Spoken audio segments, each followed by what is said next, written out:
हाँ चलिए भाई, सोमवार की सुबह नए हफ्ते की शुरुआत, और पहले एक काम करते हैं, इस हफ्ते की अहमियत समझते हैं, कितना इंपॉर्टेंट खड़ा ये हफ्ता जो सामने अब जिसकी तैयारी हमें करनी है। आज सबसे पहले ध्यान रखिएगा है 15 जुलाई। 23 जुलाई को आना है यूनियन बजट। आज का दिन ऐड भी कर लूं तो केवल 5 कारोबारी सत्र दूर छठा ट्रेडिंग सेशन जिस दिन होगा उस दिन मैडम सीतारमन अपनी बजट स्पीच दे रही होंगी। तो इतने करीब आ गए दरअसल हम यूनियन बजट के। दूसरा, पिछले हफ्ते तो सिर्फ रिजल्ट सीजन की शुरुआत हुई, इक्का दुक्का आईटी कंपनीज ने अपने तिमाही रिजल्ट्स घोषित करे, पर वो सीजन अब तूल पकड़ेगा और डाइवर्सिफाइड आपको रिजल्ट्स आते हुए नजर आएंगे। इस देश की heavyweight companies HDFC bank, Reliance industries, Infosys limited, list लंबी है। कुछ प्रोमिनेंट नाम आपकी स्क्रीन पर रखे हुए हैं जिनके रिजल्ट्स इस हफ्ते Q1 का परफॉर्मेंस हमारे सामने आ रहा होगा। फिर आएंगे दो इंपॉर्टेंट ग्लोबल डेवलपमेंट्स।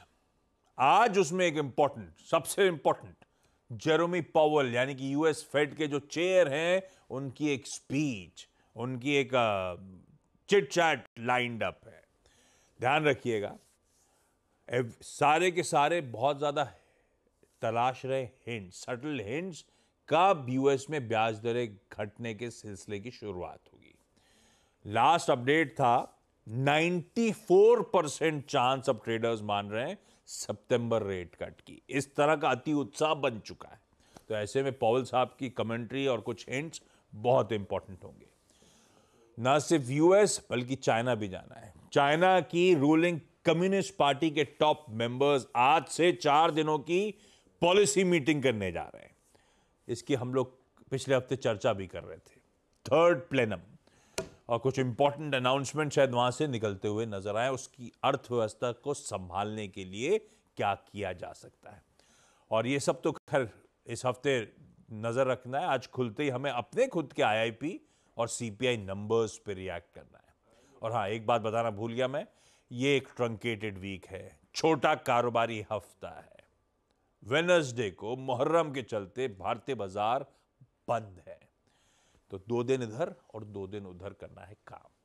इधर वाले 2 दिन की तैयारी तो अच्छी हो रही है। गिफ्ट निफ्टी कह रहा है 80 पॉइंट ऊपर खुलेंगे। ये गांधीनगर से इस समय सुबह सुबह संकेत आते हुए। ग्लोबली मूड मॉल है कैसा, नीरज जी बगल में बैठे हैं। इन सॉलिडारिटी विद डोनाल्ड ट्रंप, देखिए आप, लाल टाई, ब्लू कोट और सफेद शर्ट। उधर वीरू बैठे हैं जो बताएंगे आपको निफ्टी बैंक की आज की स्ट्रैटेजी। ठीक है, अब जरा आपने गिफ्ट निफ्टी दिखा दिया, बढ़िया है। प्लीज एशिया इस समय सुबह सुबह स्क्रीन पर रखिएगा। एशिया में लार्जली मिला जुला कामकाज हो रहा है।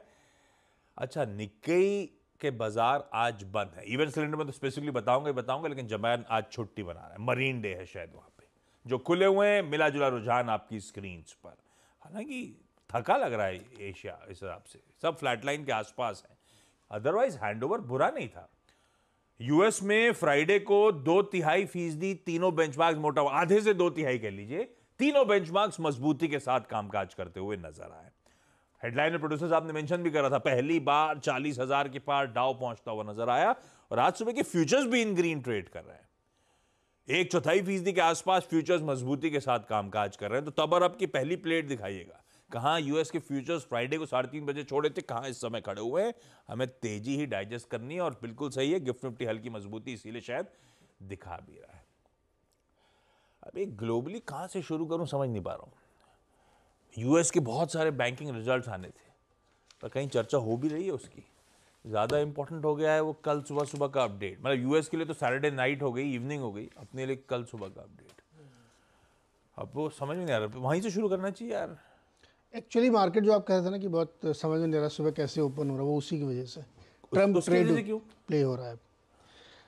देखिए, ट्रम्प के ऊपर जो भी घटना हुई, उस घटना के बाद बात उसकी वजह से मार्केट ने जो रिएक्शन दिया है ना, इस कॉन्टेक्स्ट में कि ट्रम्प ने बहुत बढ़त बना ली है, और लोग मान रहे हैं कि एक बहुत सिंपैथी की लहर चल रही है, और अब 70% चांसेस हैं उनके कि वो जीत जाएंगे। उसकी वजह से मार्केट में सेफ हेवन वाले आप देखिए डॉलर स्ट्रांग हो रहा है। 103 तक डॉलर इंडेक्स था, वो 104 से ऊपर चला गया है। डॉलर स्ट्रांग हो रहा है, बॉन्ड यील्ड ऊपर जा रही हैं। तो चूँकि ट्रंप की जो वर्किंग स्टाइल है वो सेफ हेवन वाली है, वहाँ पे मतलब बहुत लिक्विडिटी ड्रिवन है, तो सेफ हेवन की तरफ लोग जा रहे हैं। तो मार्केट इस समय थोड़ा सा भी ओपनिंग के समय ज़्यादा क्लैरिटी आएगी, कंफ्यूज है अभी, इसलिए इस तरह रिएक्शन दिख रहा है। मार्केट्स के लिए अच्छा है, ऐसा है। ट्रम्प का ना मार्केट के लिए अच्छा डेफिनेटली। कुछ जैसे चाइना के ऊपर बहुत सारे वो फिर से लगाएंगे रिस्ट्रिक्शंस वगैरह, अमेरिका फर्स्ट तो मार्केट के लिए तो अच्छा है। मार्केट में फिर तेजी, अच्छा एलन मस्क जैसे लोग खुल के सपोर्ट कर रहे हैं, खुल के एकदम। तो ट्रम्प का आना मतलब ग्लोबल डिस्ट्रप्शन भी रिड्यूस होंगे। I am sure Russia Ukraine वहीं थमेगा जब ट्रम्प लौटेंगे। एग्जैक्टली ऐसा लगता है, अब पता नहीं क्या होगा। ऐसा लगता है इसलिए भी मुझे कि एक G7 की बैठक चल रही थी कल यूएस में ही, तो उसमें हंगरी ने बाइक उस मीटिंग से बाहर निकल के और उसने रशिया की तरफ से समर्थन किया कि उनकी बात भी सुनी जानी चाहिए, जबकि वो पार्ट G7 के मतलब उस बैठक में वो पार्टिसिपेट कर रहे थे।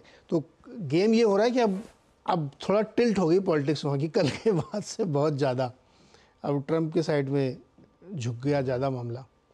ये बोल अजीब था, लेकिन ट्रेड कर रहा है वो पीछे लोग प्लेकार्ड लेके खड़े भी हुए, यू आर फायर्ड। और वो तीन तो बिल्डिंग थी जहाँ पे वो पेंसिल्वेनिया में वो स्पीच चल रही थी उनकी। हाँ, 3 बिल्डिंग पे भी सीक्रेट सर्विस नजर नहीं रख पाया। ये एक बहुत ही मिस्ट्री है तो बड़ा खतरनाक है कि 150 मीटर तो हर बिल्डिंग के ऊपर खड़े रहते हैं। हाँ, 152 यार्ड की दूरी पर वो मैन्युफैक्चरिंग यूनिट जिसके ऊपर वो बंदा गन लेके खड़ा है। कुछ लोग कह रहे थे कि हम तो बता रहे थे इनको सीक्रेट वालों की, देखो उधर आदमी गन लेके जा रहा है, ध्यान ही नहीं दे रहे थे लोग। पर जो भी है वो आइकॉनिक पिक्चर है जो प्रोड्यूसर साहब ने इस समय दिखाई है आपको। ट्रम्प ने भी रोका, वेट और वो आइकॉनिक है वो, है ना। ट्रम्प देवी कहते मेरा शू उधर रह गया, फिर मैं चलूंगा। बट ये एक्चुअली बहुत बड़ी घटना होती है, अगर कल जरा सा भी गड़बड़ हो जाती तो बहुत बड़ी घटना होती है। तो मुझे तो मैं तो सुबह लेट उठा था, संडे था थोड़ा, तो मैं तो वीरू का टेक्स्ट से पता चला ऐसा हो गया। वीरू से मेरे को पता चला ये वीरू नहीं बताया क्या मोबाइल पे लगे हुए थे इनके। सुबह जब उठा तो पहला टेक्स्ट इनका दिखा, तब एकदम से आंख खुल गया, ये हो गया क्या। तब सर्च करना शुरू करा मैंने, तब पढ़ा। तो कल खैर यूएस में सारा कुछ यही भरा हुआ था, और अब पूरा वहाँ का जो टेक्सचर है वो चेंज हो गया पॉलिटिकल, और मार्केट का भी, मार्केट वैसे रिएक्ट भी कर रहा है। लेकिन फ्राइडे को मार्केट एक अच्छी शुरुआत हुई, लेकिन वो सस्टेन नहीं कर पाया अपने गेंस को, फिर भी मजबूती के साथ ही बंद हुए थोड़े थोड़े। वो एक नॉर्मल रूटीन कोर्स में लीजिए। लेकिन वीकली बेसिस पे आप देखेंगे तो जो सेक्टर रोटेशन की बात हम लोगों ने मिड वीक में की थी, वो आपको स्मॉल कैप में रसल में देखने को मिलेगी। 6% का गेन है उसका वीकली बेसिस पे। ये भैया ये 60 जो गलती से लिख गया है इसको जीरो हटा दीजिए, 6% कर दीजिए। रसल 6% वीकली बेसिस पे चला है। और रेट सेंसिटिव ही देखिए आप, रियल एस्टेट और यूटिलिटीज़ में ही तेज़ी थी। तो अब रेट कट की बात लगभग लोग मान चुके हैं वहाँ पे, इसीलिए उसी तरीके के सेक्टर पे स्टॉक में बड़ी तेज़ी बनी। बावजूद इसके कल वहाँ पे भी WPI थोड़ा सा एक्सपेक्टेशन से ज़्यादा आया, लेकिन मार्केट ने उसको बहुत सीरियसली लिया नहीं। ये एक बड़ी तेज़ी बनी। 3 रिजल्ट्स की जो हम लोग चर्चा कर रहे थे, हाँ, यूएस में बैंक्स के, हाँ, तीनों रिजल्ट्स ठीक ठाक आए हैं। उम्मीद जो लगा के बैठे थे लोग नेट इंटरेस्ट इनकम में, वो ज़्यादा आई है, लेकिन गाइडेंस जैसे वेल्स फार्गो ने कहा कम कर दिया है, और सिटी ने भी कम किया है। और JP मॉर्गन के रिजल्ट को अगर आप देखेंगे तो बुक एंट्री की वजह से बहुत अच्छे दिख रहे हैं। वहाँ पे जो वीज़ा के साथ उनका अच्छे हैं नहीं, एक्चुअली नहीं अच्छे हैं, सच में देखेंगे तो अच्छे नहीं हैं नतीजे। लेकिन स्टॉक ने वैसे रिएक्ट भी कर दिया, 6% 2% गिर गए हैं वो सारे। बहुत अच्छे रिजल्ट आए नहीं क्योंकि सबकी गाइडेंस कम हुई है। और जो पिछले रिजल्ट थे, बुक एंट्री है, किसी ने वीज़ा के साथ शेयर स्वैप किया था तो उसकी वजह से तेज़ी दिख रही है। बहुत अच्छे रिजल्ट थे नहीं मार्केट में कल। फिर भी हैंडओवर बढ़िया है, हैंडओवर के लिए आती कोई चल ही रहा है। सेक्टर रोटेशन देखेंगे, रेट कट बढ़ रहे, उस हिसाब से अच्छे हैं। अगर यही नॉर्मल मार्केट होता, अगर रेट कट की उम्मीद नहीं होती, बैंक इतने खराब अच्छे रिजल्ट नहीं होते, तो कल मार्केट गिर जाता अच्छे से। ये है ग्लोबल संकेत, बहुत कुछ है पचाने के लिए। जहाँ तक ट्रम्प साहब की बात है कि यूएस के फ्यूचर्स खुद आज मजबूती के साथ चल रहे हैं, तो ठीक है, सारे समीकरण ठीक ही बैठ रहे हैं ग्लोबली। लेकिन अब वीरू से जाना जाए हमारा फिर आज का अप्रोच। उससे पहले पता है, back to back last week 6th straight week हो चुका है भारतीय बाजारों में वीक ऑन वीक गेन्स का। इस तरह से हम बजट को अप्रोच कर रहे हैं। ये देखिए, ये 6 हफ्ते हो चुके हैं, हर वीक मजबूती के साथ कामकाज। पिछले हफ्ते भी ले दे के 3/4% मजबूती के साथ ही वीक ऑन वीक गेन्स मिले। पर ठीक है, फ्राइडे का सेशन एक बार स्क्रीन पर रखिएगा। चर्चा हुई थी निफ्टी अगर 411 को ब्रीच करेगा, पार करेगा, तो 519 और 519 के बाद 578, 605 तक के स्विंग्स पॉसिबल है। वो देखिए 592 फ्राइडे के हाईस थे। और हमने साथ साथ फ्राइडे को निफ्टी के लॉन्ग्स कैरी करने की बात भी करी थी। वीरो, बढ़िया रहा निफ्टी का फ्राइडे का अप्रोच। आज फिर अगर लॉन्ग्स कैरी कर रहे हैं तो रिवॉर्ड मिलेगा। 1/3% मजबूती के साथ गिफ्ट निफ्टी कह रहा है शुरुआत होगी। ग्लोबल क्यूज भी ठीक ठाक हैं। फ्रेश अप्रोच निफ्टी का, निफ्टी बैंक का, और जो हमारे साथ लॉन्ग्स कैरी करके आ रहे हैं उनके लिए क्या? जी देखिए आशीष, गुड मॉर्निंग। शुक्रवार को एक चीज़ अच्छी थी आशीष कि सारी की सारी तेज़ी स्क्रीन पे हुई। आई मीन निफ्टी आईटी खुला स्ट्रॉन्ग, हल्का सा कोलैप्स हुआ, लेकिन फर्स्ट डिप के बाद 915 से लेकर 919 का जब स्विंग कटा उसी वक्त क्लियर हो गया था ये है इंडेक्स दिन का। और इसका इम्पैक्ट पड़ना था निफ्टी पे, ना कि निफ्टी बैंक पे। तो निफ्टी ने वो माइलेज लिया। पहले क्या क्रॉस हुआ 24,400 का थ्रेशोल्ड पॉइंट, वो कॉलाइटर था न्यूली कमेंस्ड वीकली कॉन्ट्रैक्ट का। फिर 500 पार हुआ और 519 के बाद वो पूरा का पूरा एक शॉर्ट कवरिंग स्विंग था। लॉन्ग कैरी हमने इसलिए किया क्योंकि कन्विंसिंगली अगर आप देखें अपने कॉलाइटर्स के जोन में ट्रेड कर रहा था निफ्टी। ये पूरी की पूरी तेजी अगर आप देखें बहुत हद तक स्पॉन्सर करी निफ्टी आईटी ने, और निफ्टी आईटी को ये स्ट्रेंथ के पीछे बड़ा कारण थे एफआईआईस। आप स्टेट्स देखिए आशीष, ह्यूज कैश बाइंग और करीब करीब 4021 करोड़ रुपए की उनकी बाइंग, 1651 करोड़ रुपए का डीआईएस का सेल था। तो एफआईआईस ने दो चीजें करी, cash buying in IT counters, long in IT, short cover in IT. वो स्टॉक फ्यूचर्स में उनके स्टैट से बिल्कुल क्लियरली विजिबल है। और इंडेक्स को फर्दर उन्होंने ऐड किया 414 करोड़ रुपए का, जो ये नया थ्रस्ट आया उसके बाद, क्योंकि वो 2 दिन से इंडेक्स बेच रहे थे बुधवार और गुरुवार को। तो इंडेक्स को एक फिर थ्रस्ट मिला आशीष। और इस बाइंग के साथ 1414 करोड़ रुपए की आपने 16,000 कॉन्ट्रैक्ट लॉन्ग करे। आपके नेट लॉन्ग एडिशंस में फर्दर एक जंप आया है, 3,27,000 आउटस्टैंडिंग हुई है। और आपने एक और चीज करी, 24,500 के ऊपर उस ट्रांजिशन प्रोसेस में एंटर कर गए आप। मैं आज के सेशन को कैसे अप्रोच करूंगा और गैप अप को कैसे अप्रोच करूंगा, एक चीज जहन में फिर भी रखिएगा, अगेन रखिएगा, दैट्स थ्रेशोल्ड पॉइंट और पुट राइटर्स के जोन। ठीक है, ये चीज आपको अपने जहन में रखनी है। यही दो ट्रेड्स देंगे। आज 24,600 पे 500 पे भी कॉल राइटर थे थोड़े बहुत, अगर आप देखें, जो कि आई थिंक मजबूरन लेते हैं।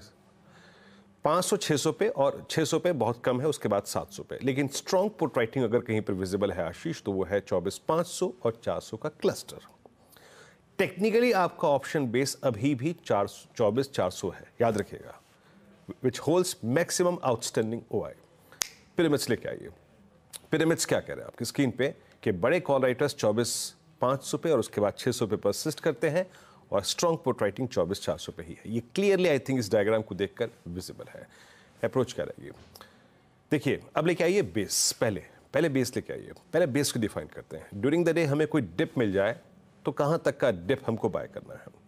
देखिए एज पर दी स्टैट्स अभी बेस परसिस्ट करता है 24,441 पे और 384 है। टेक्निकली इसके ऊपर के डिप को आपको बाय करना है, बट क्योंकि 24,500 पे पुट राइटिंग हुई थी और पोस्ट गैप अप अगर आपको 80 पॉइंट का गैप अप मिल जाए तो फ्रेश इंट्राडे जो बेस होगा वो मैंने कमेंट्री में मेंशन किया है, और वो होगा करीब करीब 24,535 के आसपास। उसको डिप को भी बाय कर सकते हैं आप।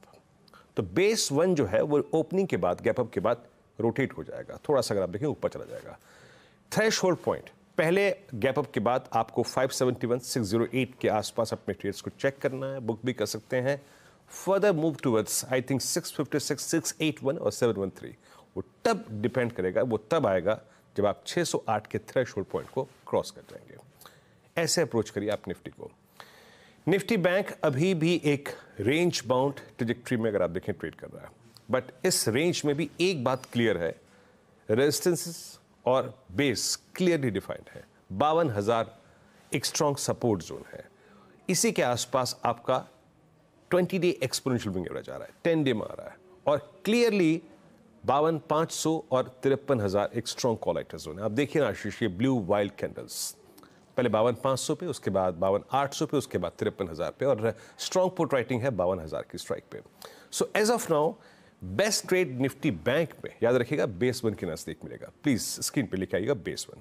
इट्स स्टिल 52090, 52,050 और 51,914, that's 20 day exponential average. Trade इसी के नजदीक लिया हुआ बैंक निफ्टी पे अच्छा होगा। नोट लॉन्ग थॉट्स बिलो 914 अगर इसके नीचे हम क्लोज होते हैं तो। हालांकि इसके आसपास लिया हुआ डिप जब हम बाय करेंगे तो उनको दो ट्रेजेक्टरीज में अगर आप देखें हमको चेक करना पड़ेगा। फर्स्ट क्या है, 52493 एंड 623 पहला रेजिस्टेंस, इस पर चेक कीजिए, बुक कीजिए।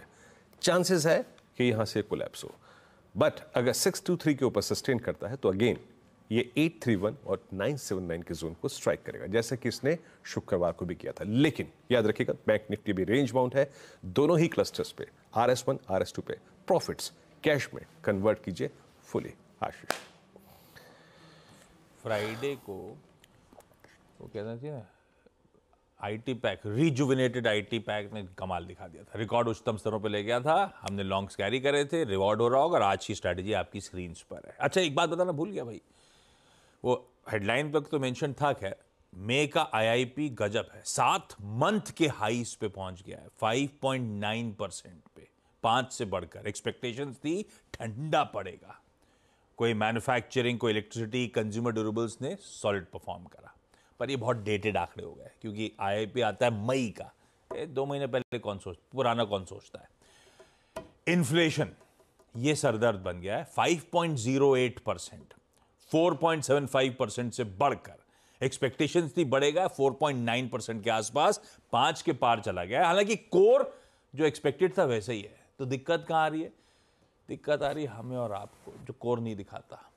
यार सब्जी फूड और सब्जियां, मतलब खाद्य पदार्थ और सब्जियां, सब्जियों का इन्फ्लेशन इज 28%, 29.32%, 29.3%, फूड 9.36। ये एक्सपेक्टेशन से ज्यादा है, काफी ज्यादा है, और यहीं से सारा वो इन्फ्लेशन का आंकड़ा, हेडलाइन इन्फ्लेशन का आंकड़ा गड़बड़ा गया है। खैर, अभी तो वैसे भी गवर्नर साहब ने कह रखा था कट्स बहुत अर्ली है, उसकी बातचीत भी करना, तो फिर ये इन्फ्लेशन ठीक है, कोई दिक्कत नहीं, इस पर बाजार रिएक्ट ज़्यादा नहीं कर रहा होगा फिर भी। लेकिन हर्षदा के पास चला जाए, हमें कुछ इंपॉर्टेंट रिजल्ट्स पे फोकस करना है भाई। HCL टेक आने थे फ्राइडे को, सैटरडे को एवेन्यू सुपरमार्ट्स आने थे, और फिर बाकी भी खबरें थी। Harshada, good morning. Good morning Ashish. HCL Tech का नंबर्स जो फ्राइडे शाम को आए हैं, प्रॉफिटेबिलिटी में करीब 7% तक का इजाफा है, 4,257 करोड़ पर। लेकिन यहाँ पर एक अदर इनकम का फैक्टर भी था। रेवेन्यू 1.5% घट कर आया है, 28,057 करोड़। पोल से थोड़ा सा मेल ही खा रहा है ये नंबर। और अगर आप देखें कांस्टेंट करेंसी रेवेन्यू ग्रोथ जो है वो 1.6% घटी है, जहां पर अनुमान था ये नियरली 2% डिक्लाइन दिखाएगी। तो वहां पर मामला थोड़ा सा सेटल होता हुआ दिखाई दे रहा है, फिर बेहतर है। टीसीवी कंपनी का करीब $1.9 बिलियन के आसपास है। यहाँ पर एक जर्मनी के बैंक के साथ 7.5 सालों की एक डील इन्होंने की थी। स्टेट बैंक ऑफ इंडिया के साथ एक बड़ी डील साइन हुई है। इसी क्वार्टर में इन्होंने एक बड़ा जेन एआई कॉन्ट्रैक्ट भी कंपनी ने साइन किया है, और टेलीकॉम वर्टिकल में अच्छी खासी थ्रस्ट देखने को मिली। ये कंपनी की तरफ से हाईलाइट आई हैं। कंपनी के ने अपना इस बीच गाइडेंस जो है, जो FY24 के अंत में FY25 के लिए दिया था, वो मेंटेन रखा है। रेवेन्यू ग्रोथ वो कह रहे हैं 3 से 5% कांस्टेंट करेंसी बेसिस पर रहेगी, और एबिटा मार्जिन्स को भी जस के तस रखा है, 18 से 19%। ध्यान रखिएगा, इस क्वार्टर में वेज हाइक नहीं आई है, वेज हाइक पर निर्णय अभी नहीं हुआ है, वो आने वाले क्वार्टर्स में आता हुआ दिखाई देगा। लेकिन यहाँ से आगे उनका मानना यही है कि एक पिकअप देखने को मिलेगा मार्जिन्स में, जो इस पर्टिकुलर क्वार्टर में 17.1% पर रहे हैं। एक्सपेक्टेशन थी 17% के नीचे डिप करेंगे। डीमार्ट 17.5% का इजाफा प्रॉफिटेबिलिटी में, रेवेन्यू 18.5% बढ़कर आया है। Q1 अपडेट से बेहतर इनफैक्ट रेवेन्यू का आंकड़ा है, जो 14,000 करोड़ के ऊपर निकला है। एबिटा में 18% तक की ग्रोथ है। मार्जिन स्टेडी है। 6 स्टोर्स कंपनी ने ऐड किए हैं इस पर्टिकुलर क्वार्टर में। इरेडा के नंबर्स भी बहुत ही बढ़िया है, तो उस पर रिएक्ट करेगा मार्केट। प्रॉफिटेबिलिटी 30% बढ़ी, रेवेन्यू 32% बढ़ा। लोन सैंक्शन में 68% का इजाफा है। लोन बुक जो आउटस्टैंडिंग है वो करीब 33% बढ़कर आई है पिछले साल इसी क्वार्टर की तुलना में। एसेट क्वालिटी में भी कुछ सुधार देखने को मिला है। आज फार्मा कंपनियों में लुपिन, सुवेन, पिरामल पर नजरें रहेंगी। यूएस एफडीए की इंस्पेक्शंस हुई हैं और वहां पर ये स्टॉक्स रिएक्ट करते हुए दिखाई देंगे। जोमैटो के लिए कल देर शाम एक अपडेट आया कि कंपनी ने दिल्ली और बैंगलोर के कुछ सर्कल्स में ₹1 से अपनी जो प्लेटफॉर्म फी है वो बढ़ा दी है। जो ₹5 थी वो ₹6 कर दी है। अब एनालिस्ट कह रहे हैं क्योंकि ये सिलेक्टिव मार्केट्स में हुआ है, इसका इम्पैक्ट करीब 1 से 2% बिटा पर आता हुआ दिखाई दे सकता है। वो स्टॉक आप रेडार पर रखेंगे जरूर। पेटीएम की तरफ से अपडेट आया है, जून क्वार्टर में जो शेयर होल्डिंग है उसमें साफ नजर आ रहा है कि सिलिकॉन ये सॉफ्ट बैंक का जो विजन फंड है उन्होंने पूरी तरह से अपना एग्जिट ले लिया। 1.4% तक का जो बचा हुआ स्टेक था वो भी बेच दिया है।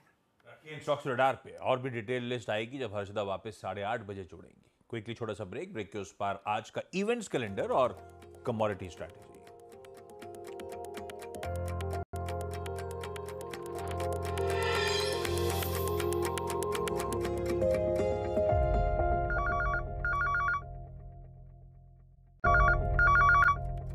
चलिए भाई, ब्रेक के बाद आप सबका स्वागत है। क्विकली आज का इवेंट्स कैलेंडर इंपॉर्टेंट है। मंडे है मिड कैप सेलेक्ट की और ज्यादा इंपॉर्टेंट बीएसई के बैंकेक्स की वीकली एक्सपायरी का साइकिल।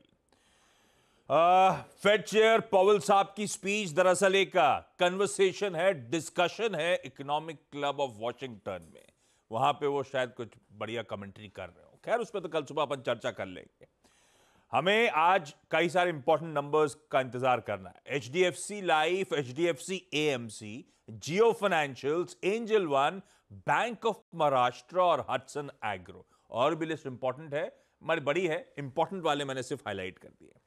मैक्स एस्टेट्स की बोर्ड मीट है फर्दर कैपिटल रेजिंग पर और वॉलचंद नगर इंडस्ट्रीज की बोर्ड मीट है एनसीडी के जरिए 74 करोड़ रुपीस जुटाने पर।